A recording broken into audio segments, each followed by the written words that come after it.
you wanted to emphasize one point. Kung nasaan ang ebidensya, ay talagang pupuntahan natin. Kayo po ang inconsistent eh. Pagkatapos ako ang sasabihin ninyong inconsistent.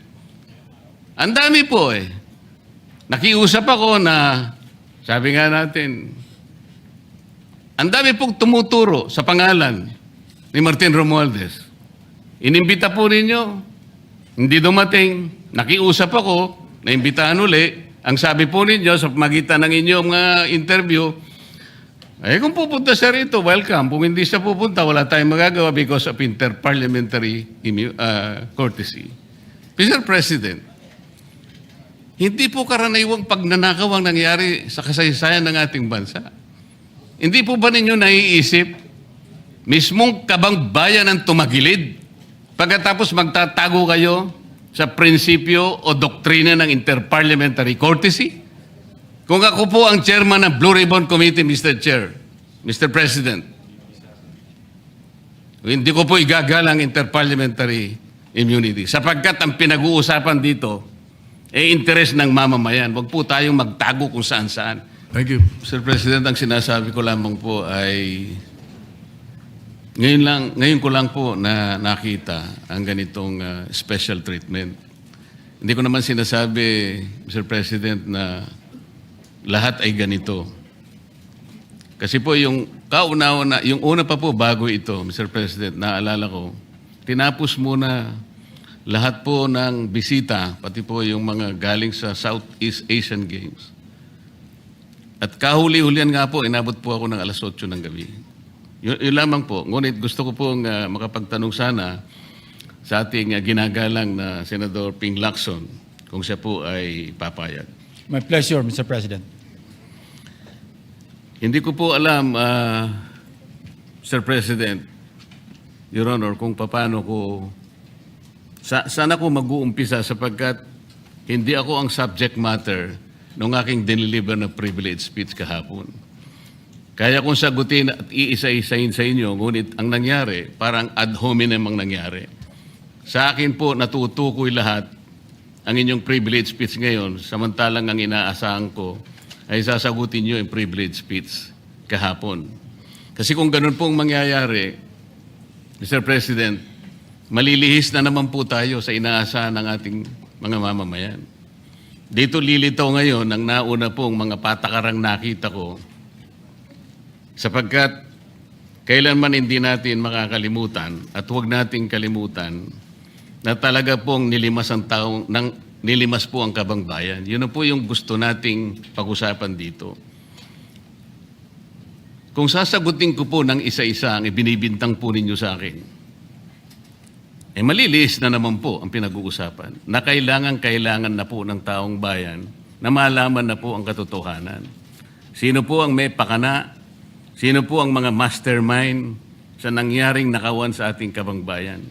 Ito po ay hindi pangkaraniwang pagnanakawan, Ginoong Pangulo.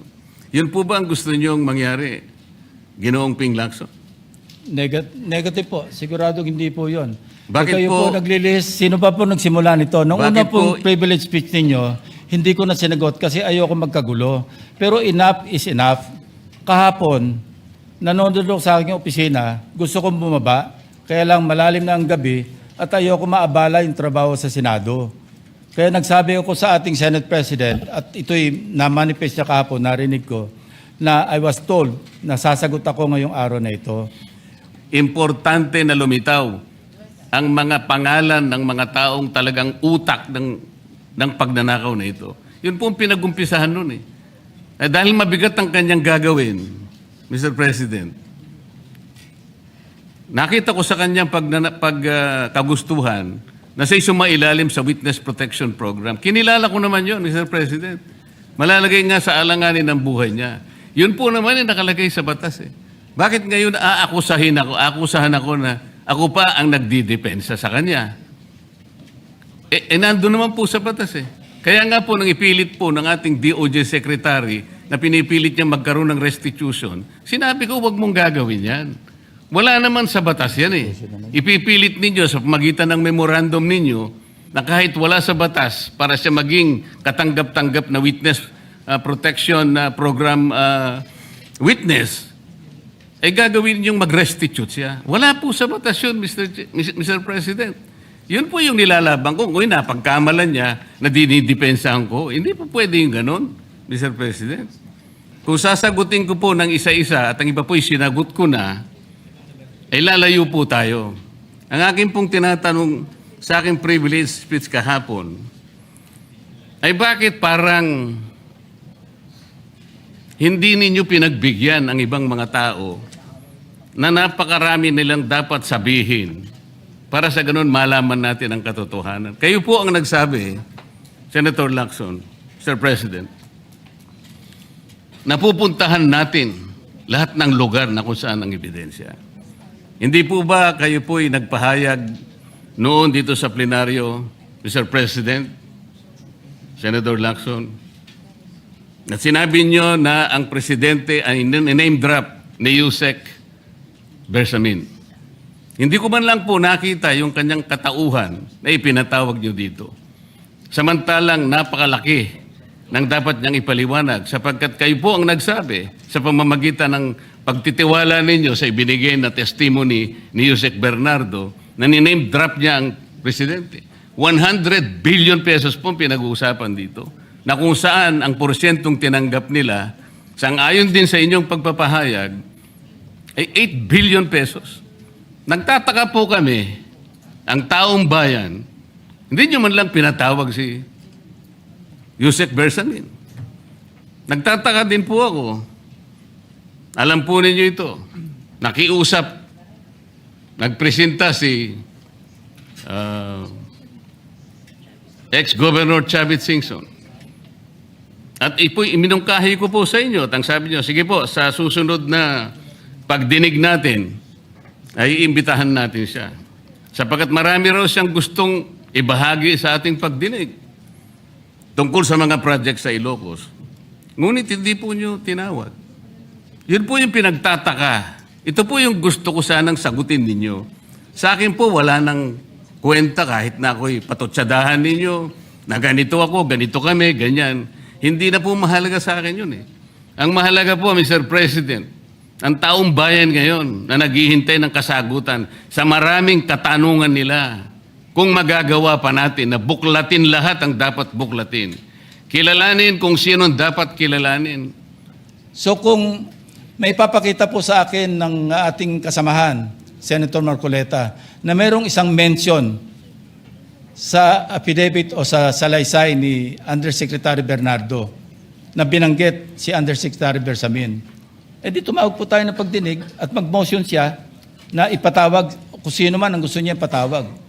Ngayon, si Governor Chavit Singson, wala naman pong paliwanag. Ano po yung itetestify? Konektado po ba sa issue at hand, which is the flood control projects?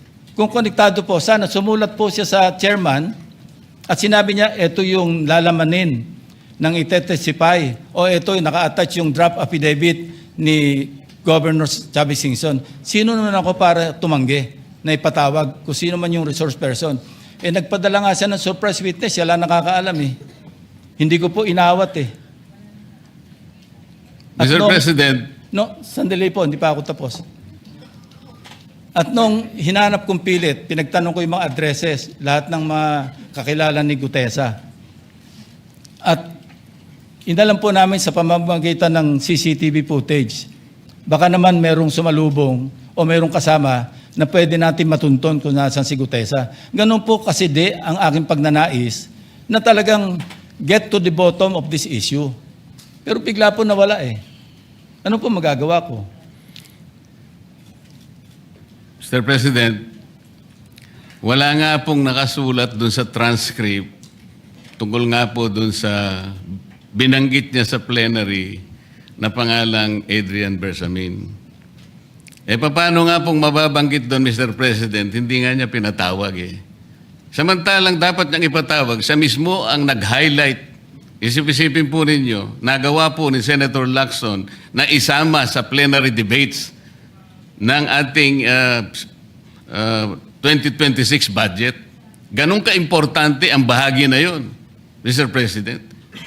Hindi ba dapat Ipinahayag mo yun eh. Malaking bagay yun. Ibinulgar mo pa nga eh. There are 2 public officials I will reveal this morning. Ganun lang. Ba't hindi mo pinatawag? Kung pinatawag mo yun, malinaw na malinaw, nalagay sana sa transcript. Ganun lang naman ang ibig sabihin eh. Sa mga tweet, iniwasan po, Mr. President, para hindi malagay sa transcript. Pagkatapos ikakatwiran po ninyo, kung nasa transcript, di sana pinatawag ko. Baligtad po ang ginawa ninyo, Mr. President. Katulad din po sa 30 Nara Street sa South Forbes. Ilan po yung binanggit ng mga tao doon? Hindi ko po sinasabing totoo yun, pero for purposes of the inquiry and investigation, kung talagang ganun, kalawak ang inyong pananaw, dahil pati nga po yung pagpunta ni Gutese, pati CCTV po pinakita ninyo. And dami po sana ang pagkakataon na nakita sana lahat ng mga binanggit ni Saldico na mga ginamit na sasakyan. Makikita doon sa pagitan ng alas 9 hanggang alas 10 ng umaga. Tawagin natin yung kung sino man yung security agency doon. Pero hindi po ninyo ginawa eh.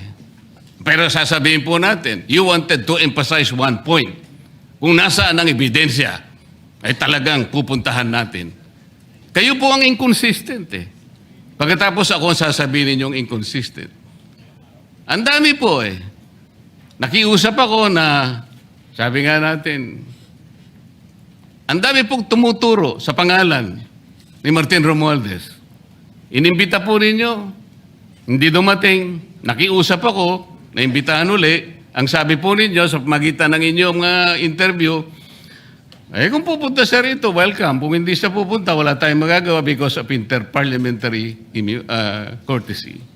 Mr. President, hindi po karaniwang pagnanakaw ang nangyari sa kasaysayan ng ating bansa. Hindi po ba ninyo naiisip, mismong kabang bayan ang tumagilid, pagkatapos magtatago kayo sa prinsipyo o doktrina ng interparliamentary courtesy? Kung ako po ang chairman ng Blue Ribbon Committee, Mr. Chair, Mr. President, hindi ko po igagalang interparliamentary immunity sapagkat ang pinag-uusapan dito ay interes ng mamamayan. Huwag po tayong magtago kung saan-saan. Sinabi po ninyo, Mr. President, Senator Lacson, yung Apostille Convention.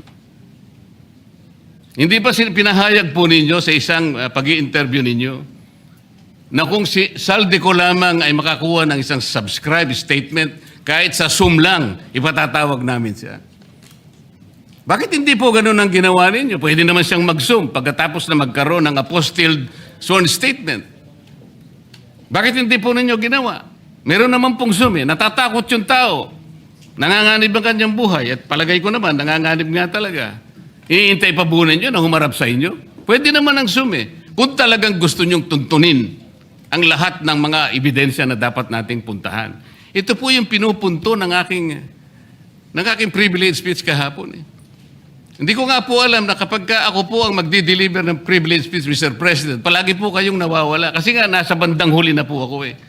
Pero kung talagang gusto nyo lamang, alam nyo naman nasa agenda po natin kung sino po ang tatayo para mag-deliver ng privilege speech eh. Ayoko pong isipin na sinasadya ninyo. Ngunit narinig naman po ninyo eh.